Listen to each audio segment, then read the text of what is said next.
Bienvenidos, este es Honorable Podcast, su análisis político de confianza. Hoy les traigo las 3 notas políticas de la semana. La primera sobre la apuesta de Abelardo de la Espriella de rechazar a los partidos tradicionales. La segunda sobre la necesidad de que los debates presidenciales se vuelvan obligatorios en el país. Y la tercera sobre los votantes de ultraderecha. Cuáles han sido sus motivaciones y cómo aplicarían esas motivaciones y esas razones para las elecciones de este año en Colombia. Yo soy Ricardo González Duque y esto es Honorable Podcast. Honorable Podcast, para que hablemos de política con ideas, sin insultos. Esta semana el sombrío candidato Abelardo de la Espriella rechazó la posibilidad de que el partido de la U apoyara su campaña a la presidencia y los despachó muy rápidamente. Despachó ese mensaje que había dado Clara Luz Roldán, la presidenta del partido, diciendo que ellos eran el partido de Santos y la política de siempre. Y lo cierto es que de la Espriella, por más cuestionado que sea, yo lo he dicho acá en mis videos, en todas las redes y canales digitales, por más cuestionado que sea este candidato, pues acierta políticamente cuando rechaza el apoyo de los partidos políticos tradicionales, porque en estas elecciones a la presidencia que tendremos en mayo y muy seguramente en la segunda vuelta en junio, pues esos partidos como el Liberal, el Conservador, la U que rechazó a Abelardo y Cambio Radical, pues no traen nuevos votos y son realmente una carga de desprestigio muy grande para cualquier candidato. En Colombia la gente ya no elige presidente dependiendo de lo que les diga un líder de estos partidos. Más bien lo que hacen esos apoyos partidarios pues es nocivo porque compromete a los candidatos con cargos y con hipotecar su gobierno. El rechazo a los partidos tradicionales ya lo aplicó muy bien Rodolfo Hernández. Ahí está la prueba más reciente, hace 4 años, y sin esos partidos logró pasar a la segunda vuelta. Y esa estrategia de Rodolfo pues es la que ahora quiere aplicar de la Espriella en esa reñida competencia que tiene con Paloma Valencia para ver cuál de los dos va a enfrentar a Iván Cepeda. Pero además Abelardo tiene razón en sus cuestionamientos al Centro Democrático, lo que ha causado una nueva pelea con el uribismo, que le reclamó en un comunicado esta semana en el que dijo que de la Espriella se estaba, abro comillas, equivocando gravemente por haber dicho que Paloma Valencia hace parte de la vieja política y del establecimiento. Y en eso la verdad es que de la Espriella tiene razón, porque aunque la senadora Valencia no es corrupta, no tiene ninguna acusación de corrupción, pues claro que ella y toda su campaña hacen parte de la política tradicional y tienen el respaldo del establecimiento económico y mediático que hay en Colombia. Miren, su campaña claramente es, por ejemplo, la reunificación del uribismo y del santismo, que se está peleado desde hace 15 años por el proceso de paz. Y por esa razón allá en la campaña de Paloma Valencia pues están personajes como Mauricio Cárdenas, David Luna, Juan Manuel Galán, Aníbal Gaviria, solo para mencionar algunos de estos uribesantistas. Y claro que Paloma Valencia es la candidata del establecimiento, ese establecimiento económico y mediático que hay en Colombia, porque los grandes empresarios y sus medios la apoyan con más tranquilidad a ella que a Abelardo. Les parece más decente ese voto por Paloma que el que podría darse por Abelardo, y creen además que ella es la apuesta más segura para poder recuperar la presidencia para ellos, para la derecha en Colombia. Entonces, aunque de la Espriella sea un candidato impresentable, que lo he dicho varias veces, peor aún de lo que era Rodolfo en 2022, pues no miente cuando habla del palomismo, que es esa idea, que no es la corriente ideológica de Paloma, esa idea que han de la que han empezado a hablar los ciudadanos muy inteligentemente, que no es la corriente de Paloma, sino la que muestra que su campaña pues es lo mismo de siempre de quienes han mal gobernado a Colombia en el pasado. Eso es el palomismo con el uribismo ahí detrás. Eso sí, en cualquier caso, Abelardo de la Espriella no es que tenga mucha autoridad para criticar este establecimiento político, no solamente porque buscó el aval del Centro Democrático el año pasado, como el partido mismo se lo recordó, sino porque el principal impulsor de su campaña presidencial es Enrique Gómez, quien hace parte de una de esas familias que han hecho parte de las élites políticas tradicionales del país. Hablemos ahora de la ausencia de debates de candidatos presidenciales que estamos viendo y viviendo en esta campaña de 2026 en el país. Y es que es urgente que en Colombia se vuelvan obligatorios esos espacios para los candidatos presidenciales. No se puede repetir la historia, por ejemplo, de Álvaro Uribe, de Iván Duque, de Rodolfo Hernández y ahora de Cepeda y de Abelardo, que intentan hacerle quite al contraste de ideas frente a los ciudadanos. Iván Cepeda, por ejemplo, había dicho que no iba a asistir a los debates para insultarse con otros candidatos, no le había cerrado la puerta a los debates y les había dicho en ese momento, cuando ganó la consulta en octubre, que lo que prefería él era que los candidatos fueran a estos escenarios a hablar de ideas, de propuestas, de conceptos de país, como él decía, pero no para ofenderse. Sin embargo, esa idea de Cepeda que planteó en ese momento en octubre, pues ha quedado finalmente en nada, por lo menos hasta ahora, porque él no ha asistido a uno solo de los debates. En 2018, a estas alturas de la campaña, ya se habían hecho 3 grandes debates en auditorios y a través de los canales regionales en Cali, en Medellín y en Barranquilla. Miremos esa comparación. 2018, 3 grandes debates. Y 2022, ya se habían hecho 7 debates, de los cuales el entonces candidato Petro había participado en 2 de esos grandes debates. Este año, sin embargo, ha habido algunos pequeños espacios, algunos foros,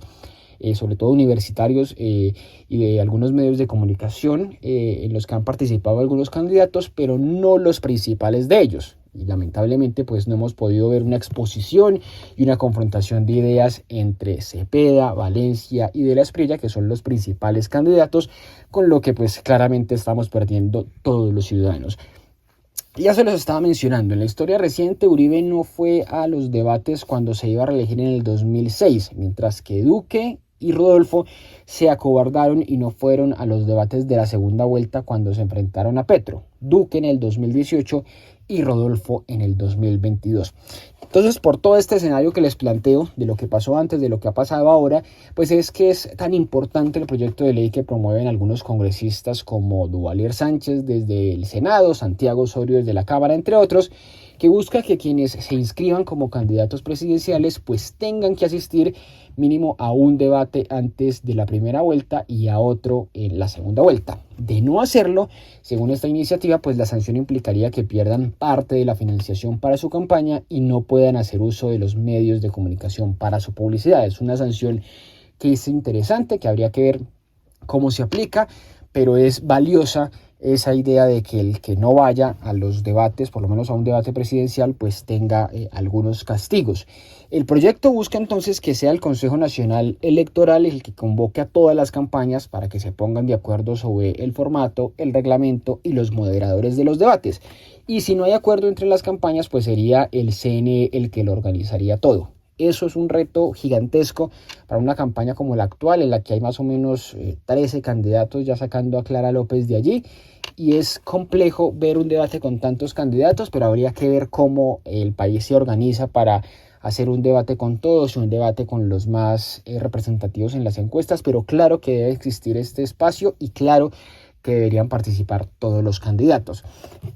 Y el ejemplo ideal para este proyecto que plantean desde el Congreso, pues es el de México. Allá en las elecciones de 2024 hubo exactamente 3 debates obligatorios para los candidatos antes de las elecciones presidenciales, los cuales fueron organizados por el equivalente al CNE allá, que es el Instituto Nacional Electoral, y en el que participaron como moderadores periodistas de diferentes medios de comunicación. Fue muy democrático ese escenario. Entonces, aunque para esta campaña en Colombia pues ya está muy tarde para que este proyecto de ley aplique en las elecciones de este año, lo que planteo es que podría ser bueno, sería interesante y sería valioso para la democracia en el país, pues que se abriera paso a una propuesta para que Caracol, RCN y RTBC, por mencionar solo algunos,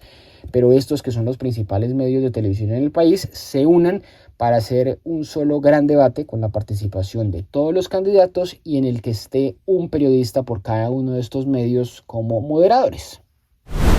Y por último hablemos de los votantes de ultraderecha, ese germen que se disemina por el mundo y que amenaza con volver a gobernar en Colombia este año. Son 4 razones principalmente por las que han votado los ciudadanos, la gente por la ultraderecha en Latinoamérica y en Estados Unidos con Trump. Por eso aquí vamos a mirar cómo se están moviendo esas 4 razones para las elecciones de este año, de cara a lo que vamos a elegir este año en Colombia. La primera de esas razones es la migración. En el mundo la ultraderecha crece porque construyó un enemigo un enemigo que son los migrantes. Pero la verdad es que los políticos de derecha radical han ido muy lejos, se han pasado, por decirlo así, con ese discurso de estigmatizar a los que son de otros países, algo que ya ocurrió en la Alemania nazi, esa persecución que había con los diferentes, con los judíos en ese momento. Hoy esa lógica en el mundo, que es perversa por supuesto, la aplica, la maneja con mucha suficiencia Donald Trump en Estados Unidos contra los latinos, y lo va a empezar a usar el presidente de Chile, José Antonio Kast, el otro ultraderechista, porque allí quiere construir un muro en la frontera con Perú y Bolivia y también expulsar a los venezolanos. En Colombia, sin embargo, a pesar de los 3 millones de migrantes venezolanos que tenemos, pues de momento y por fortuna ningún candidato de la ultraderecha, al menos por ahora, se ha valido de este discurso para hacer campaña. La segunda de las razones que motivan a los votantes de la ultraderecha es la seguridad,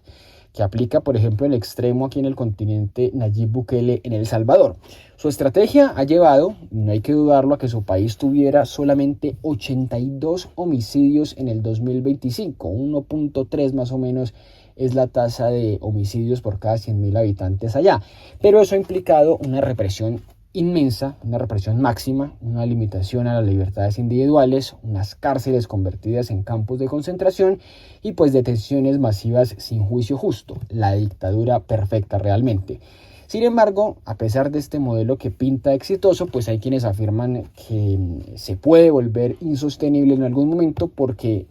ha dependido de acuerdos que ha hecho Bukele con algunos grupos en su país. Si miramos en Colombia este modelo Bukele, pues es el que más podría, entre comillas, importarse por parte de nuestros políticos por los problemas de seguridad que tenemos en el país, y por eso se habla con insistencia de un Bukele colombiano. Candidatos como Abelardo de la Espriella, el senador J. Hernández o el exalcalde de Bucaramanga Jaime Beltrán, pues se han vendido como tal, como los Bukeles colombianos. Pero lo que es cierto es que esto no es ninguna novedad para nosotros, porque la historia de lo que les contaba ahorita, de lo que ha significado Bukele, pues ya lo vivimos en el país con la seguridad democrática de Uribe a costa de falsos positivos y de otros crímenes de Estado. Si seguimos mirando esta radiografía de las razones de los votantes de ultraderecha, la tercera razón es la economía. Los votantes de ultraderecha sienten que el progresismo se olvidó de ellos de alguna manera en un tema tan básico como el bolsillo de ellos, su poder adquisitivo. Por eso, por ejemplo, es que en Estados Unidos Trump se ganó el voto del llamado cinturón del óxido, que era tradicionalmente progresista, que era tradicionalmente votante de los demócratas por su cercanía con los sindicatos y demás, pero esos estados de trabajadores que antes vivían de la industrialización, pues se desencantaron de los demócratas y demás, y del progresismo, por supuesto, porque resultaron afectados por la globalización.